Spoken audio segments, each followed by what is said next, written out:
All right. So, Talk about cold hard cash now. cold hard cash. I'm a hardcore capitalist. Where's my Not money that going? cardigan. Okay, so thanks. Yeah, coffees and cardigans, Keith. This is just for you. I hope you're watching. All right, so today we're talking pricing, and I figured that your knowledge of coffee and your knowledge of coffee is pretty damn good. So there's no point me putting forward a coffee topic, but I do know business. Ooh. So we're going to talk a little bit of business. We're going to talk a little bit about the reality of a price of a cup of coffee. We're going to talk a little bit of the reality of where that money goes. And I think this will be an interesting approach because we've all seen pricing coffee episodes into the podcast, and the one thing they always talk about is the C price, the commodity price of coffee, Yeah. which is something I think that would be better suited that we come back to after we discuss this. Yeah. Because when you encompass that as a topic, you get very focused and dial into that. But then when you actually will see in a minute, just Why are you where holding that this- fits into. What's this cup? Yeah, what's I'm this cup so about? intrigued. Yeah, this cup, it's a mystery. So we're working from the top down. We're in top down. We're going Yeah. to show you where the price of everything goes in a cup of coffee. We're going to mark off each element. Myself and Enda, who can't be with us today, talked a little bit about this. I had previously worked out. Sorry, Enda. It's not dead. Yeah, sorry. Enda's not dead. He's okay. He's just Enda, not who here can't today. be here today. R.I.P. This is a memory of Enda. This is for you, Enda. Yeah. This is our support, Enda. This Enda's ashes are in here. here. You are So, handling that with Yes, with great. Yeah, little exactly. care. Well, yeah. Enda's just sloshing You around. can't hear him because these are very direct microphones, but Owen is over there. He's Oh, yeah. alive. So the idea with this is we're going to break down the price of a cup of coffee. We've worked out average costings. I mean, some things are very straightforward. You can break down how many grams of coffee go into a cup, and then you can work out based on the kilo price what that costs. You can do the same thing with milk. You can same do with cups and lids. You do the fun part with VAsh. That's always nice. Then that's where things kind of can deviate a bit between businesses based on your rent prices, your overheads, where you are, your general expected turnover. So your average price per cup can go up or down based on how many cups you do per day. It all gets pretty involved. So maybe we'll just dive into the straightforward stuff first. Yeah. And we'll go from there. Okay, so this cup, this is a typical 12-ounce cup. Yeah. This is pretty standard size in a lot of shops. I mean, some places serve 10, some places serve 8s, whatever. But as a cappuccino or a latte goes, this is probably what you can expect to find in the vast majority of places. And in comparative terms, this will work. So the very first thing to begin with is the price of the actual coffee, the 18 grams of coffee that goes into each and every cup. So we're just going to mark that off first and show you from the top down. So right there, that right there is how much the coffee costs. So fitted in right there is what the shop pays for that coffee. But you got to remember that in that space too, that occupies both the roaster, the importer, and the farmer. Doesn't look like much when you break it down like that, does it? Okay, let's go into your next fixed cost. It's a milk-based coffee, so you got to factor in the milk. So now, bearing in mind these are additive prices, so this next section is how much the milk costs. So right there is a typical cost per milk. That's based on an average price of a good, decent organic milk, allowing some expectation for wastage, which you'll always factor into all of these. We're talking cow milk. Cow milk, Yeah. yeah. So that's just that. That's a good Mhm. point, in fact. If you get into alternative milks, that could vary quite a bit. You're Yeah. talking about a difference there again. And So it's this gonna be is bigger. for 12 12 for ounce. 12 ounce. Yeah. Which typically, like a latte and a flat white, are going to be the same price on a menu, even though that price is going to differ for Exactly. the owner. Exactly. So then next up is your price point for your cups and your lids. So that occupies that next little space right here. Now what's interesting about that is that every coffee shop, as you've noticed, everyone wants a custom cup right now. And we have our own custom Yeah. cups. So I use Mhm. this plain cup because it's a lot easier to show it, but there is quite a difference in the price per cup of those. Imagine. And Yeah. every time you set up a new design, there's a cost to the design work, there's a cost to the template for whatever. But for sake of argument, we're going to Yeah. go with a kind of average price around there. Yeah. Now, So this is an unprinted cup. this is an unprinted cup. Yeah. Yeah. Mhm. Next comes VAT, and this is with your current 9% VAT rate in Ireland. So this is an interesting one because people always go, well, "What's the big deal? 9, 13.5? It's not. It's only 4.5%. It's not. It's 1.5 times the amount of VAT if that changes. That's a crucial part to the hospitality industry. Mhm. And anyone who hasn't worked in business or hasn't had to sit down and do the cold hard maths of the difference between a 9% VAT and a 13.5% VAT really hasn't grasped what that difference Mhm, is and how mhm. valuable it is to businesses right now. Now, the next part is where perhaps some businesses will deviate. So, for example, we're based in Moycullen. It's a small enough village. Mhm. It's not overly developed in terms of commercial. So, working out an average of our rent, this is the space that we would occupy, going from here to here. Now, we took an average price talking to Enda and other business owners in town. If you were in Galway City, obviously you can expect to pay higher rent. So Mhm. you're now down to as far as this space here. And that's where it gets interesting because that's Galway. If you're in Dublin or Mm. somewhere else, God knows what that is, So And this is the rent per cup. yeah, and you have to work worked this out. I out. mean, look, you're going to work it out on your rent per year, then how many days in the year, then your average amount of cup sales per day. Bearing in mind that some days that'll be higher, some days that'll be lower, and this is why it's really fun to get into business, lads, because I can figure that out right now. But you've no way of knowing what that is until Yeah. you open your doors, because you've no idea how successful or how many Yeah. cups of coffee Yeah. you're going to sell. Yeah. It's a Mhm. complete gamble. Complete Mhm. gamble. So next, this is the bit that's interesting as well. So we're making an allowance here for dial-in. I'm just going to put a T here so we know this is me, and say here, over here is where end it would be. So you're dialing your coffees. Your specialty shop, you want to make sure you're serving the coffee right. You're going to have to make sure you spend time on your grinder every day. You're going to be losing shots. Mm-hmm. Your staff are going to drink a few. That's Mhm. fine, because to be honest with you, they're going to have to if they know what the product is. So they're Mhm. going to have to spend time drinking some of that product, getting familiar with it. So we're making that allowance right there for that. Now, here's the next big one. Wages. And wages takes up quite a bit of space. It should. And it should. Mhm. But we're also approaching this in a very modest level. We're Yeah. taking what's probably a poor industry standard for wages right there Yeah. and applying that. Yeah. And to be perfectly honest, as you said, it should rightly take up that much space. But that shows you where the squeeze is Yeah. Yeah. for businesses. Yeah. So what you've got left right here in this little space down here, or if you're in a smaller place like us, maybe say here, that's your profit. Yeah. Now, lads, that's your gross profit. You're going to have to go to year end, pay your tax on your profits, or maybe if you're a sole trader, it'll be, but we'll get into that another day. That right there is the space that's left. That's what shops have to work with. This is where coffee becomes a volume game.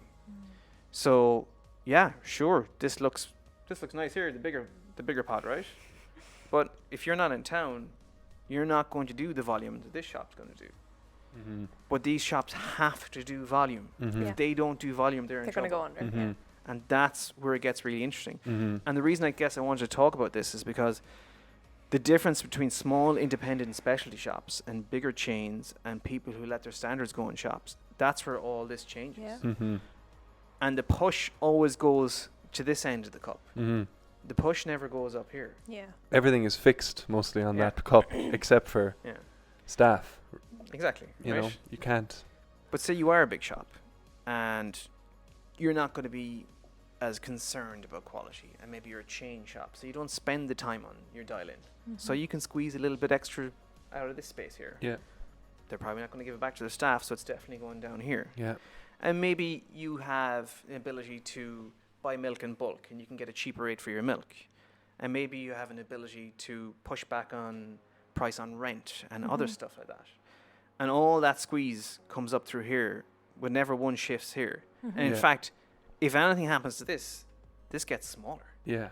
Because especially shops that aren't concerned with specialty and they're basing just off the commodity price, all the movement happens up here. Yeah. And when you're talking about a place that can sell big volume in big cities and their chain, that becomes pretty exponential very feckin' quickly. Yeah.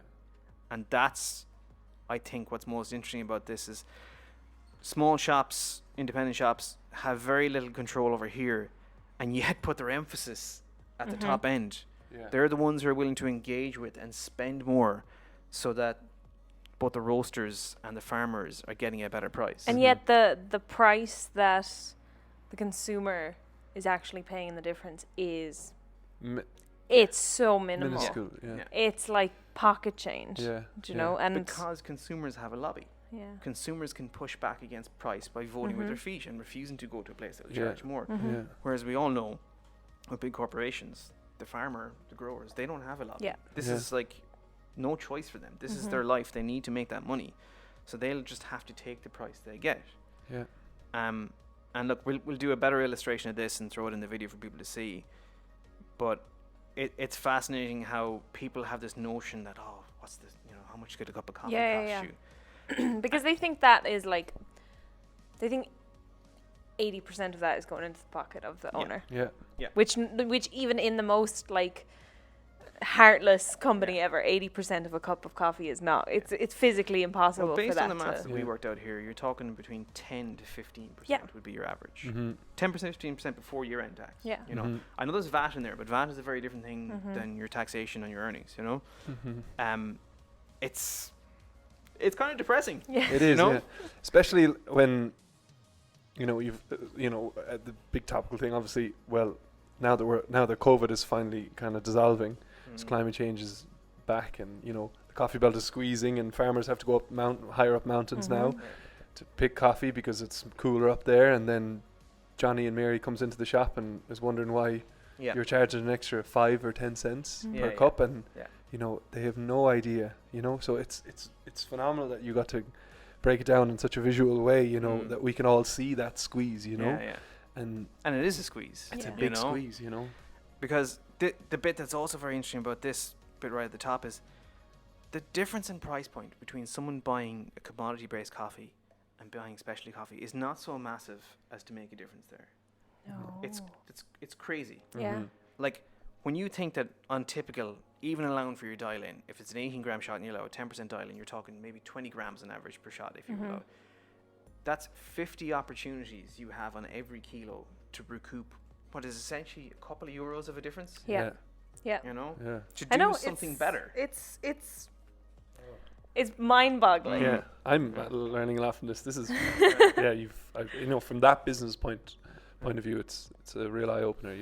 Because and this is my concern, is it's great to be passionate about something, and it's great to go out and make a good product. But if you're not willing to sit down and crunch those numbers, you're not living the reality of it. And if you don't live the reality of it, you can't make better choices and serve a better product, because you won't get the chance. You won't be around long enough. Yeah. You know? Yeah. Like, I've always and continue to say it is a numbers game, and that's why cultivating loyalty and offering something else to people and giving yourself a little opportunity with every sale of maybe a treat or whatever else you sell in the shop can make such a huge impact. And bear in mind that for me right here, I'm a mixed use shop. We sell retail, so we have a good opportunity to recoup on each person coming to the door for some other thing. If you're somewhere that just sells coffee, Yeah. that's Tough. You know. that's not much crack. You know, Yeah. it really isn't. Yeah. No. So yeah, I People guess aren't in specialty coffee they're definitely to in make for their the money. millions. No. No. No, not at No. all. And it's such a false, with so much, coffee, new coffee trucks and Yeah. people want to open coffee shops to Yeah. get quick money. Yeah. It's such a lie. You know, Yeah. you and they think it's get Gotta your be like product, that. get your Yeah. get your coffee machine and Yeah. rent your coffee machine and And away you go. and But like it's you've also got it. it's like just bearing in mind that somewhere sitting in there, sorry, I should have pointed Yeah. out earlier on, is within the remit of rent, I had also made average allowances for people's overheads, such as their electrical costs, Yeah. Yeah. their rates, their Yeah. insurance, all Yeah. that there's kind of a stuff. lot that goes into that. Like That can roof over your vary. head. Rates can vary massively based Yeah. on Yeah. where you are based. Yeah. You Were the know? rates included in the rent? Yeah, that figure there, we'd worked out an average of, and again, that's making a lot of assumptions, Yeah, about what your rates and what your rent would be and your insurance and other stuff. Yeah. But, and this is going to tie back to the episode we did a few weeks ago where we talked about like what stops being specialty. So Mhm. if you want to throw, if you're a regular shop, a non-specialty shop, and you throw a few pumps of syrup or whatever in there and you charge that extra 50 cents, that's Mhm. great for the shop. Mm-hmm. There ain't nobody anywhere up here or any of these staff in here Yeah. seen any of the benefits of that. Yeah. Yeah. You know? Mm-hmm. Not one single person using that. All that happens there is that cup suddenly gets extended beyond the base, Yeah. and that's when it goes. Exactly. It's you the know? Yeah. cup stretching out Yeah. as opposed to You know, Yeah. anything happening anywhere else. Yeah. And Yeah. like, look, it's always important to support smaller business and independent business because, quite frankly, like, I do think in countries like Ireland, the strength of the economy is actually built off small businesses. Yeah. Yeah. Because you're never going to tie the loyalty, as we can see with the whole corporate tax thing on at the moment, of bigger firms, and you're always beholden to like big companies whose only motivation is money. Mm-hmm. But if someone is willing to go in and do something because they want to do it right, but they can tie that with a desire to be comfortable, and that's probably what most people want to be, is financially comfortable. As no one's going doing this for making money. No. No one's doing this to make money. Yeah. That's why you should be supporting your small shop. But Yeah. I would urge small businesses. This is something we did in the past in our food business, where we actually broke down and we rationalized our process. Mm-hmm. And it allowed us to do two things. It allowed us to see where we were making money and what we needed to change, but also allowed us to keep standards, because when you rationalize an approach to a dish, for example, as a food business, then you know that that's the right amount of, product, right amount of veg, right amount of meat that goes into every single dish, and you can portion control. And that's not just the business side of things, it's committing to a standard so that every person gets the same product every single time. Yeah. And Christ, if specialty is nothing else, shouldn't it be that? Yeah. Shouldn't it be the experience should be as good as it always was the time before? Yeah. And the one last point I'll make, and then I'll shut up because I'm rambling, is that in this space here where wages occupies, and that gets squeezed with smaller specialty companies, or smaller non-specialty shops, and then chains and bigger places, there's absolutely zero commitment to the development of these staff. Mm-hmm. Yeah. So they're always going to sit in this space, because no one's ever going to get an opportunity to progress, or no one's ever going to get developed enough that gets bigger because they take on a bigger role. And even if they do, then they're never going to leave that with a skill set or a possibility or a career future that would allow that to expand. Mm-hmm. Yeah. So right there in that space is the fixed cost for bigger businesses, because Yeah. they're never going to shift that. That's always going to be right on the bottom end, and whatever that might be. If that shifts, if changes in minimum wage, whatever happens, they're just going to squeeze that somewhere else. Mm-hmm. You know. Yeah. So yeah, that's my rant Right. on a cup of coffee. Well, I It's appreciate phenomenal. that you did all that research Yeah, and it's put it together. it's especially for somebody who's trying to start a business as well, Yeah. to be able to see, not just for current business owners, for people who are actually looking to see, Yeah. where the squeeze is, Yeah. Yeah, well, it's like what I had said earlier was it's useful for consumers to know, but I also think it's really useful for baristas to know this kind of information. Yeah.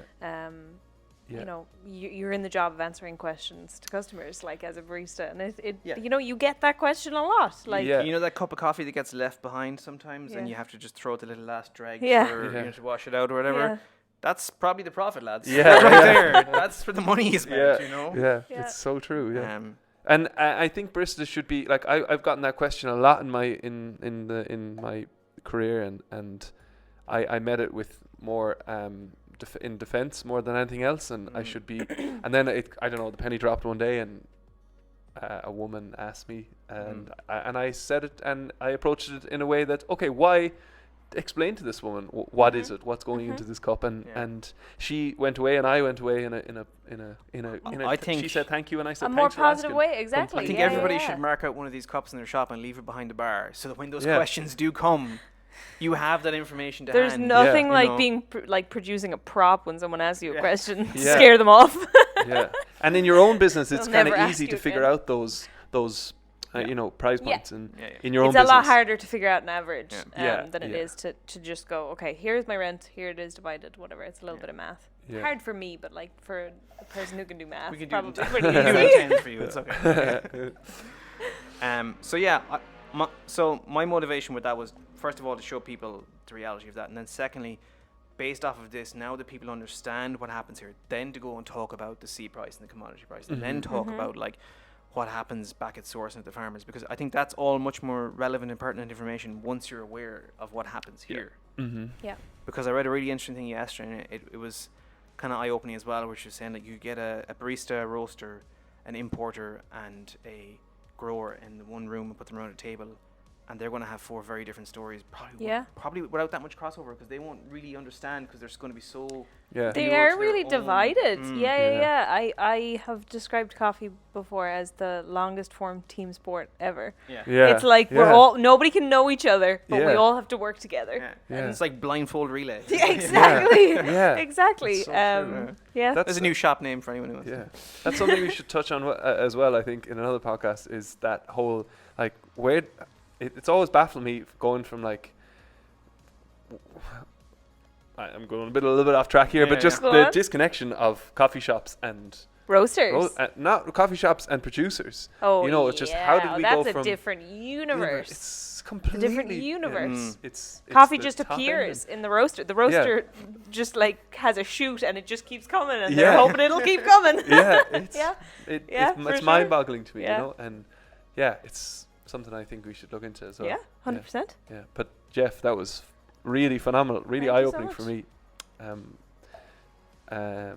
I had done something similar, obviously, with Baristabus and Pangea, but it's super detailed and really. really I was in like informative. cold hard maths to open you to the reality of business, and like I said, jokingly at the start, I said I'm a hardcore capitalist, but I'm not. What I'm just saying is I'm trying to encourage people to realize that like it is difficult for small businesses, and that's what they have to work with. Yep. So maybe don't bust their balls about the price of a cup of coffee. Yep. Absolutely. When you're talking to them, and maybe hopefully it might enlighten people a bit more to the realities of the industry. You know. Yeah. Yeah. Good enough place to leave it for now. I think Yeah. so. For All right. sure. We'll Yeah. catch you next week, guys. Great. See you guys.